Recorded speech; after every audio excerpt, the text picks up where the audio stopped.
Hari Om and good morning. Welcome to the online class of Chinmaya Mission College.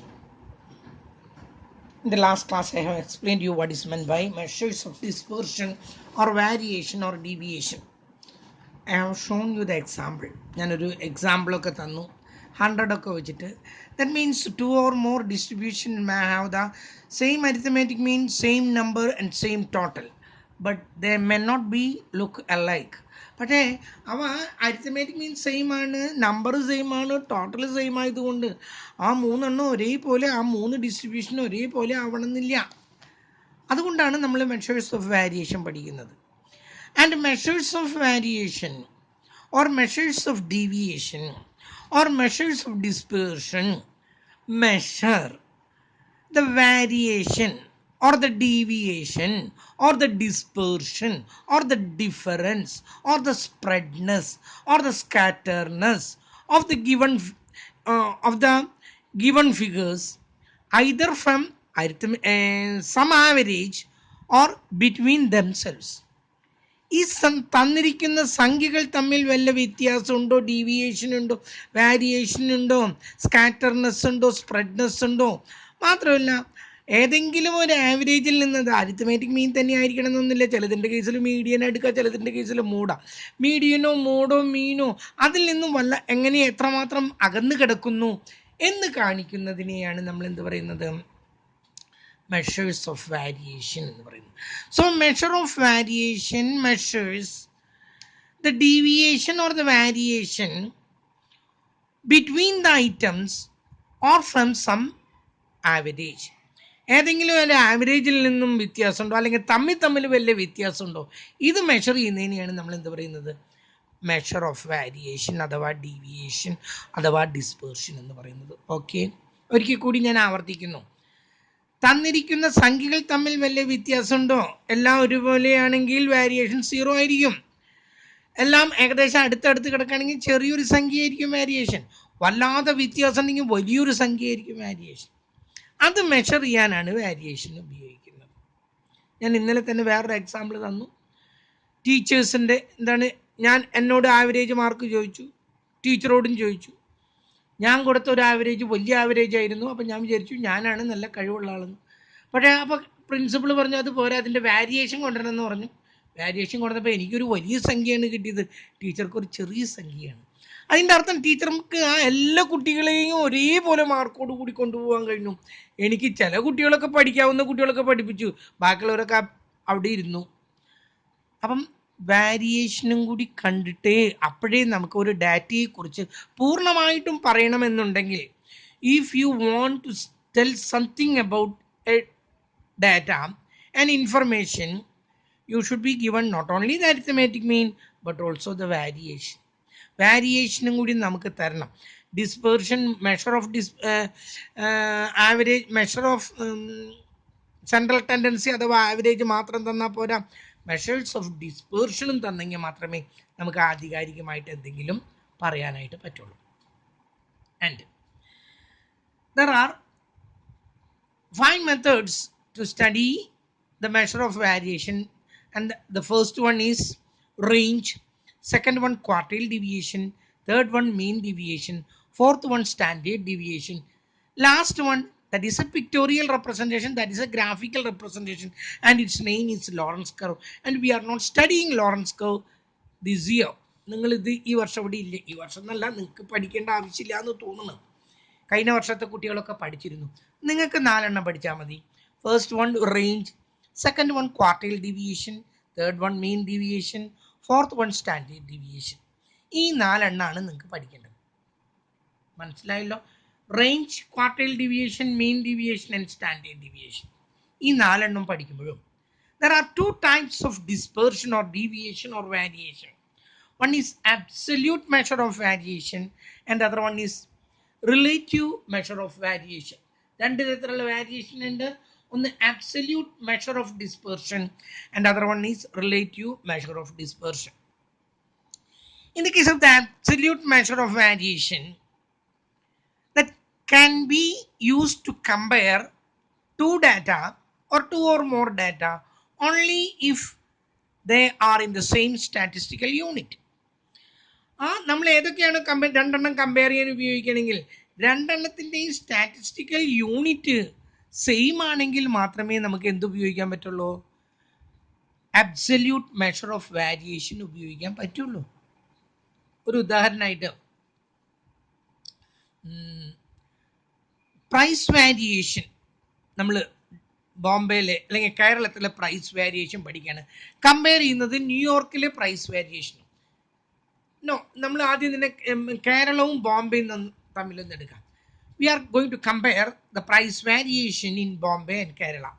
ബോംബെയിലത്തും കേരളയിലത്തും price variation നോക്കുമ്പോൾ we can make use of this absolute value because in both places the unit of currency is rupees. രണ്ട് സ്ഥലത്തെയും unit of currency rupees ആണ്. അതുകൊണ്ട് absolute measure of variation ഉണ്ടെങ്കിൽ നമുക്ക് compare ചെയ്യാൻ പറ്റും. But if the unit of currency is different, take the case of New York. In New York, they are using dollar, whereas we are using rupees. അങ്ങനെ വരുമ്പോൾ we cannot make use of this absolute measure of dispersion. In such cases, we have to make use of the relative measure of variation. വേറൊരു കാര്യം എടുക്കാം, wait. നമ്മൾ കേരളത്തിലെ കുട്ടികളുടെ wait കൊടുക്കുന്നു, ബ്രിട്ടനിലത്തെ കുട്ടികളുടെ വെയിറ്റ് കൊടുക്കാനായിട്ട് എന്നിട്ട് അതിൻ്റെ വാരിയേഷൻ കാണാൻ ശ്രമിക്കുകയാണ്. എന്തുമാത്രം വാരിയേഷൻ ഉണ്ട് എന്ന് കണ്ടുപിടിക്കാൻ ശ്രമിക്കുമ്പോൾ, അതായത് ഇപ്പം എന്താണ് സെക്കൻഡ് ഇയർ BCom പഠിക്കുന്ന കുട്ടികൾ ഇവിടുത്തെ അവിടുത്തെ കുട്ടികളുടെ വെയിറ്റ് ഒന്ന് എടുത്തു നോക്കുമ്പോൾ, ഭക്ഷണത്തിൻ്റെ പ്രശ്നങ്ങൾ വല്ലതുണ്ടോ എന്ന് അറിയാൻ വേണ്ടിയിട്ട് നോക്കുമ്പോൾ, ഇവിടെ നമ്മുടെ വെയിറ്റിൻ്റെ യൂണിറ്റ് ഓഫ് മെഷർമെൻറ്റ് എന്താണ്? കിലോഗ്രാം ആണ്. അതേസമയത്ത് ബ്രിട്ടനിൽ അത് പൗണ്ടാണ്. കമ്പയർ ചെയ്യാൻ പറ്റില്ല കുട്ടികളെ. രണ്ട് സ്ഥലത്തും രണ്ടാണ്. അവിടുത്തെ മെഷർമെൻറ്റ് പൗണ്ടാണ്, ഇവിടുത്തെ മെഷർമെൻറ്റ് കിലോഗ്രാം ആണ്. അപ്പോൾ അതും കമ്പയർ ചെയ്യാനായിട്ട് പറ്റില്ല. ഒരേപോലെയുള്ളതാണെങ്കിൽ മാത്രമേ നമുക്ക് കമ്പയർ ചെയ്യാനായിട്ട് പറ്റുള്ളൂ. ആബ്സല്യൂട്ട് മെഷർ ഓഫ് വാരിയേഷൻ ഉപയോഗിക്കാൻ പറ്റുള്ളൂ. So absolute measure of variation can be used to compare 2 or more data only if they are in the same statistical unit. ഞാൻ ഇതിനൊക്കെ ഒരു നോട്ട് തരുന്നുണ്ട് കേട്ടോ, PDF ഫോമിലാക്കിയിട്ട് അവസാനം തരാമെന്ന് ഉദ്ദേശിച്ചിട്ടാണ്. ഇപ്പം നിങ്ങളിപ്പോൾ ഞാൻ പറയണതൊന്ന് കേൾക്കാൻ പറ്റുന്ന കുട്ടികൾ ഞാൻ ഈ പറയുന്നതിൽ നിന്ന് എഴുതി വയ്ക്കാൻ പറ്റുന്നുണ്ടെങ്കിൽ നിങ്ങളുടെ കയ്യിൽ എപ്പോഴും ഉണ്ടല്ലോ, അത് നിങ്ങൾ സൗകര്യം പോലെ നിങ്ങൾ ചെയ്യാം. And what is relative measure of variation? The relative measure, in the case of the relative measure of variation, that is also known as the coefficient of variation. അതിൻ്റെ മറ്റൊരു പേരാണ് coefficient of variation. And coefficient means a value which is free from all kinds of statistical unit.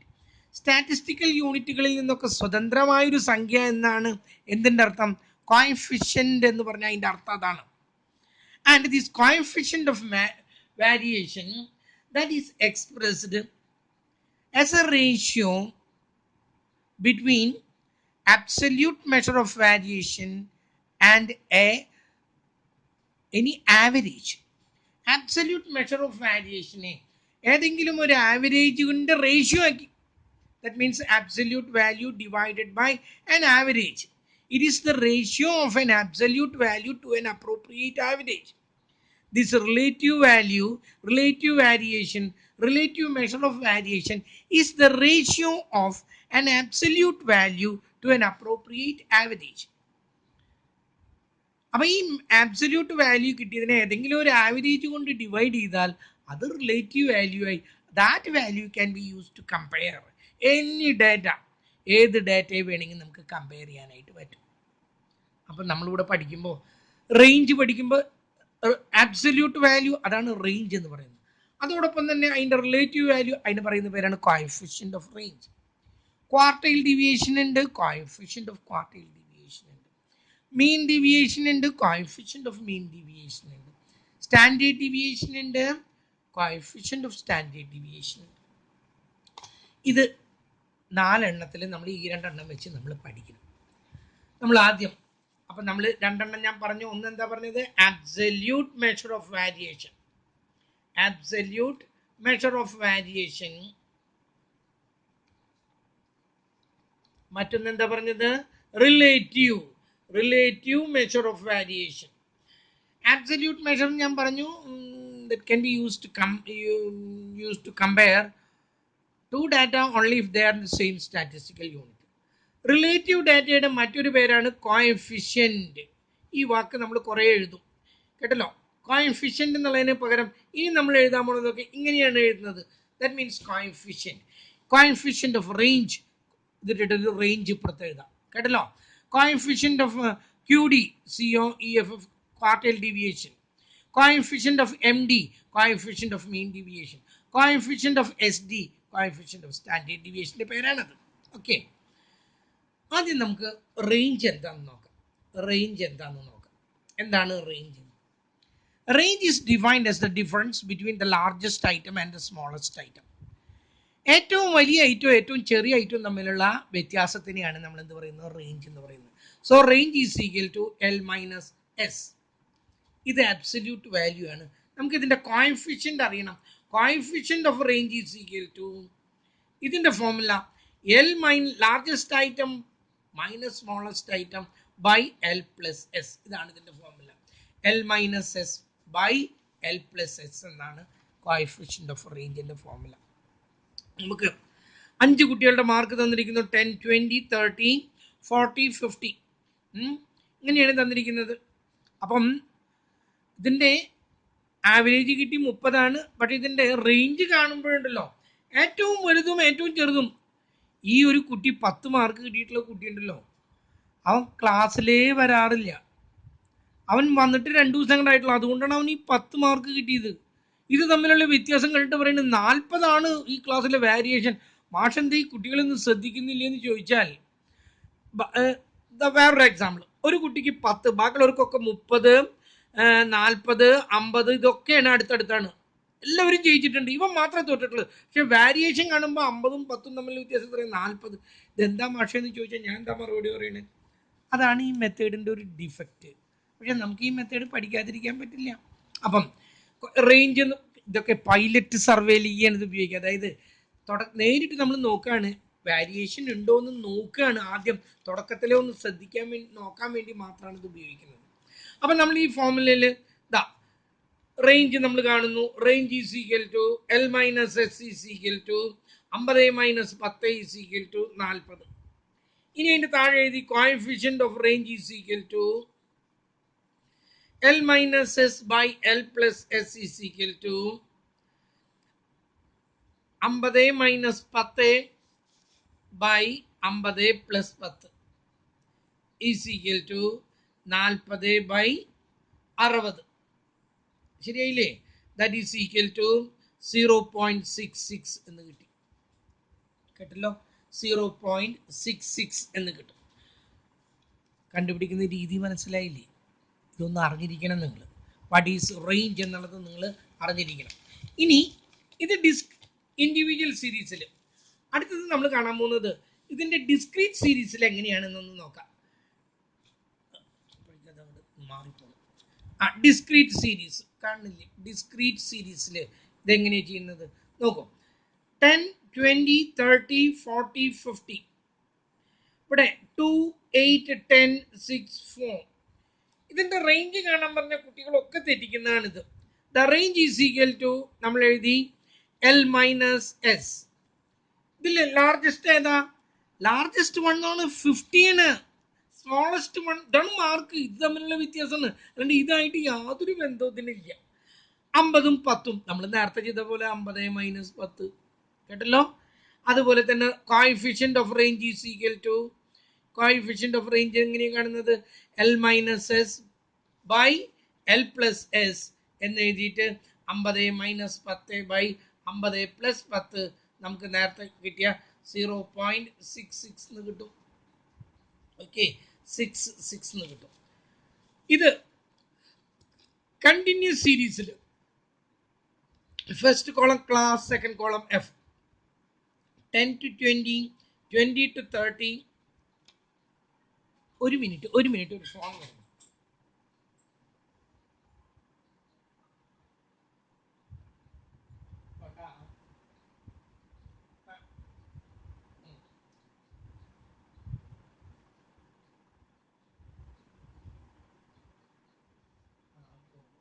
ഹാർഡ്വെയറിൻ്റെ മിസ്റ്റേക്കാണ്. അത് ഏതെങ്കിലും ഒരു സ്ഥലത്ത് കൊണ്ടാ കൊടുക്കണമല്ലോ. ഏതെങ്കിലും ഷോപ്പിൽ അവിടേക്കൊക്കെ ഇല്ല, പറ്റില്ല. അത് ഹാർഡ്വെയറിൽ എനിക്ക് സോഫ്റ്റ്വെയർ അല്ല അറിയുള്ളൂ, ഹാർഡ്വെയർ അറിയില്ല. ഉപയോഗിക്കാത്ത തൽക്കാലം ഫോണില്ലല്ലോ വേറെ ഇയർഫോൺ വെച്ചിട്ട് ഉപയോഗിക്കുന്നത്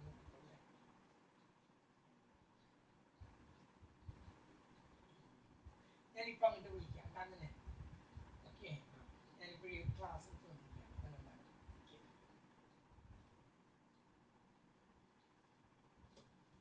സോറി കുട്ടികളെ ഇടയിൽ കൂടെ ഒരു ഫോൺ വന്നു ഒഴിവാക്കാൻ പറ്റാത്തൊരു ഫോണായിരുന്നു അപ്പം 10 to 20, 20 to 30, 30 to 40, 40 to 50, 50 to 60 എന്നിട്ട് ഇവിടെ തന്നിരിക്കുന്നത് 10, 12, 25, 6, 4 എന്നൊക്കെ തന്നിട്ടുണ്ട് നമ്മൾ എഴുതിയ range is equal to L minus S L largest value എത്രയാണ് ഇവിടെ 60 60 സ്മോളസ്റ്റ് വൺ എത്രയാ 10 നമ്മൾ എഴുതിയ 60 minus 10 is equal to 50 coefficient of range is equal to range is equal to the formula L minus S by L plus S is equal to 60 minus 10 by 60 plus 10 that is equal to 50 by 70 is equal to ഈ 0 വിട്ട് കളഞ്ഞു 5നെ 7 കൊണ്ട് divide ചെയ്തിട്ട് നിങ്ങൾ കണ്ടുപിടിക്കാം അപ്പം range നിങ്ങൾ കണ്ടു കഴിഞ്ഞു ഒന്നുമില്ല difference between the largest item and the smallest item അത് കാണുമ്പോൾ തെറ്റരുത് അത് മാത്രമേ ഉള്ളൂ ഞാൻ തെറ്റുന്നതിൻ്റെ കാരണം പറഞ്ഞല്ലോ ഞാൻ നിങ്ങൾ ആ ക്ലാസ്സിൻ്റെ ലോവർ ലിമിറ്റും അപ്പർ ലിമിറ്റൊക്കെയാണ് എടുക്കേണ്ടത് അതൊന്നും ശ്രദ്ധിക്കുക നമുക്ക് അടുത്ത് കാണേണ്ട അതിലൊന്നുമില്ല മാത്രമല്ല അത് അധികം ഉപയോഗിക്കാറുമില്ല എന്നാലും നിങ്ങൾ പറയണം what is range that is the difference between the largest item and the smallest item അതുപോലെ ഏതൊക്കെ മെത്തേഡുകൾ ഉണ്ടെന്ന് പറയുമ്പോൾ അതിലൊന്ന് റേഞ്ച് നിങ്ങൾ പഠിച്ചിരിക്കണം next one is quartile deviation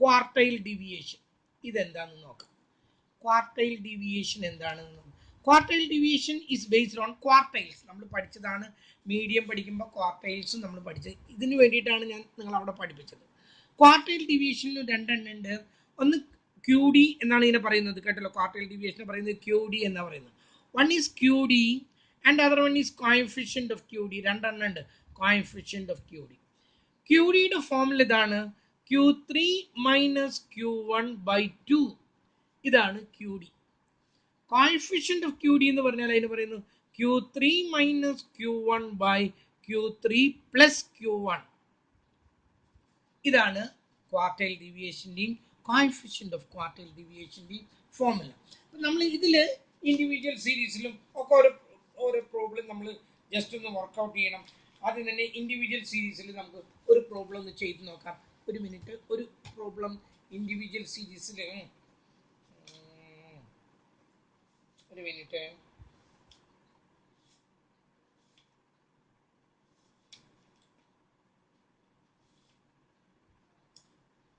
നോക്കൂ നമുക്ക് കുറച്ച് സംഖ്യകൾ തന്നിട്ടുണ്ട് എന്നിട്ട് അതിൻ്റെ ക്യൂഡിയും കാണണം അതോടൊപ്പം കോഎഫിഷ്യന്റ് ഓഫ് ക്യൂഡിയും കാണണം നമുക്ക് ഈ ക്യൂഡിക്ക് ഒരു പേര് കൂടിയുണ്ട് ഇന്റർ ക്വാർട്ടൈൽ റേഞ്ച് എന്ന് സെമി ഇന്റർ ക്വാർട്ടൈൽ റേഞ്ച് എന്നും കൂടി ഒരു പേരുണ്ട് നിങ്ങൾ സെമി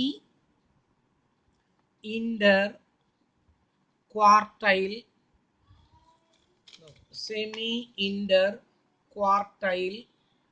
റേഞ്ച് എന്നും ഇതിനൊരു പേരുണ്ട് കേട്ടല്ലോ ഇന്റർ ക്വാർട്ടൈലിന്റെ പകുതി അതാണ് സെമി ഇന്റർ ക്വാർട്ടൈൽ റേഞ്ച് എന്താണ് ആദ്യം നമുക്ക് ഏതാണ് അതിനൊരു പ്രോബ്ലം നമുക്ക് തന്നിരിക്കുന്നത് ആദ്യം Q1 കാണണം പിന്നെ Q3 കാണണം ഈ Q1ഉം Q3യും കാണുന്ന ഫോമിലൊക്കെ ഞാൻ നിങ്ങൾക്ക് പറഞ്ഞു തന്നിട്ടുണ്ട് ഇവിടെ തന്നിരിക്കുന്നത് 23 25 8 23 25 8 10 9 29 45 85 10 16 ആൻഡ് 24 ഇത്രയും സംഖ്യകളാണ് നമുക്ക് തന്നിരിക്കുന്നത് 11 സംഖ്യയുണ്ട് ആദ്യം തന്നെ നമുക്ക് ഇതിനൊന്ന് അറേഞ്ച് ചെയ്യാം 8 ഏറ്റവും ചെറുത് 9 8 9 പിന്നെ ഏതാണ് 10 രണ്ട് 10 ഉണ്ട്. ഒരെണ്ണം എടുത്താൽ മതി നമുക്ക്. 8 9 10 പിന്നെ 16 പിന്നത്തേത് 23 പിന്നെ 24 പിന്നെ 25 പിന്നെ 29 പിന്നെ 45 പിന്നെ 85 കഴിഞ്ഞില്ലേ? ഇതില് രണ്ട് 10 ഉണ്ട് കേട്ടോ, അത് മറക്കരുത്. 8 9 രണ്ട് 10 നമ്മളിവിടെ എഴുതി വെക്കണം കേട്ടല്ലോ. എണ്ണി വരുമ്പോഴേ രണ്ട് 10 എണ്ണണം. അപ്പോൾ 1 2 3 4 5 6 7 8 9 10 ഒരു 10 എടുത്താൽ മതി അല്ലേ? യെസ്, 10 ഇങ്ങോട്ട് എടുത്തതാണ്. 1 2 3 4 5 6 7 8 9 10 11 നമ്മൾ 2 3 4 5 6 7 8 9 10 11 10 രണ്ടെണ്ണം തന്നെ കിടക്കട്ടെ. 11 ഉണ്ട്, അപ്പോഴതിനെ ശരിയാവുള്ളൂ. ഇനി നോക്കും, ആദ്യം തന്നെ നമ്മൾ Q1 കാണുകയാണ്.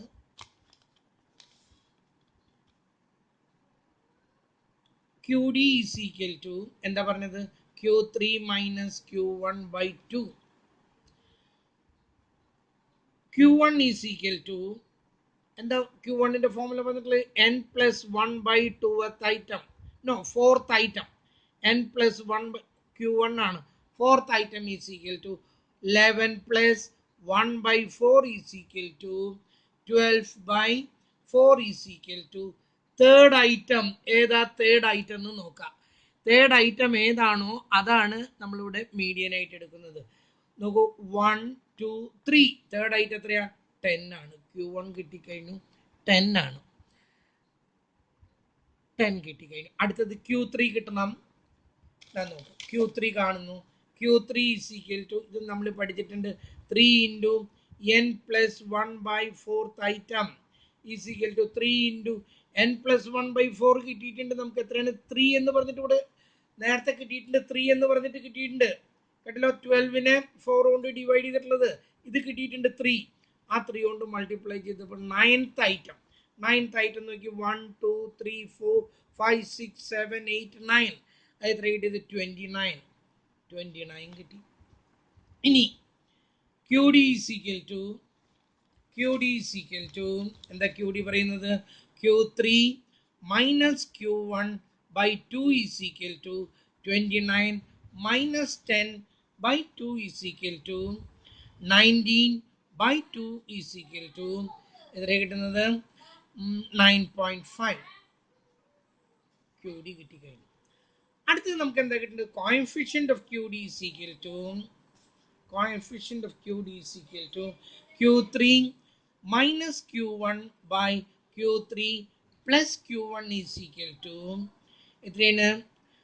10ഉം 29ഉം അല്ലേ? 29 minus 10 by 29 plus 10 is equal to 19 by 39. 19നെ 39 കൊണ്ട് ഡിവൈഡ് ചെയ്യണം. 19നെ 39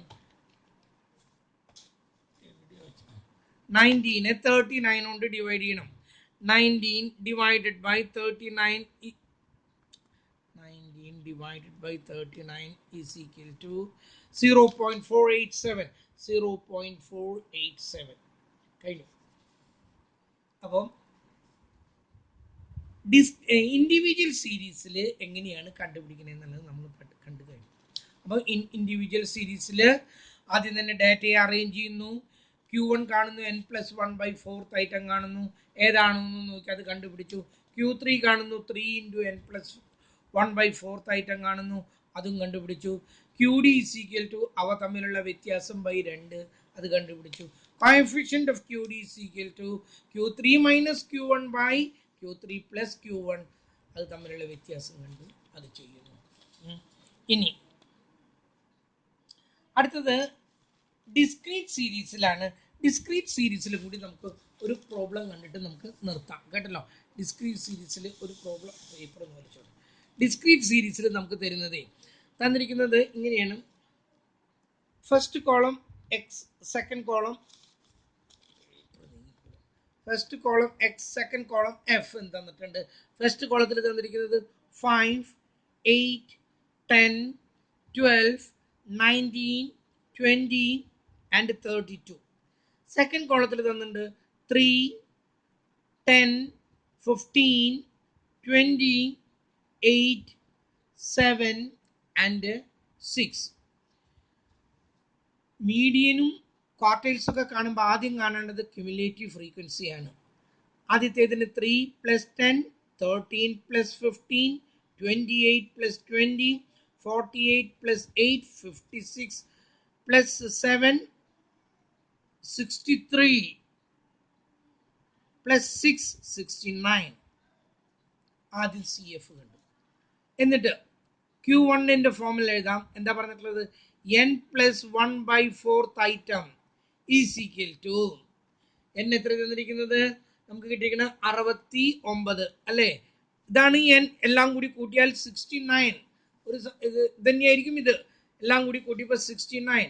69 + 1/4 ഐറ്റം ഈസ് ഈക്വൽ ടു എത്ര കിട്ടുന്നത്? 70. രണ്ടും കൂടി കൂട്ടുമ്പോൾ 70/4 ഈസ് ഈക്വൽ ടു 35ന്റെ പകുതി എത്രയാണ്? 17.4. 17.5. ഇതെല്ലാം ഉത്തരം. 17.5 ഐറ്റം. ഇതിൽ നോക്കാം എവിടെയാണ് ഈ 17.5 കിടക്കുന്നതെന്ന്. ക്യുമുലേറ്റീവ് ഫ്രീക്വൻസിയിൽ നോക്കാം. ക്യുമുലേറ്റീവ് ഫ്രീക്വൻസിയിൽ എവിടെയാണ് 17.5 കിടക്കണമെന്ന് നോക്കാം. അതില്ലെങ്കിൽ അതിൻ്റെ അടുത്ത വലുതേതാ? ഇത്. അതിൻ്റെ നേരെ വരച്ചു. അതിൻ്റെ നേരെ കിടക്കുന്ന എക്സ് ഏതാണോ അതാണ് Q1. അതാണ് Q1. ഓക്കെ.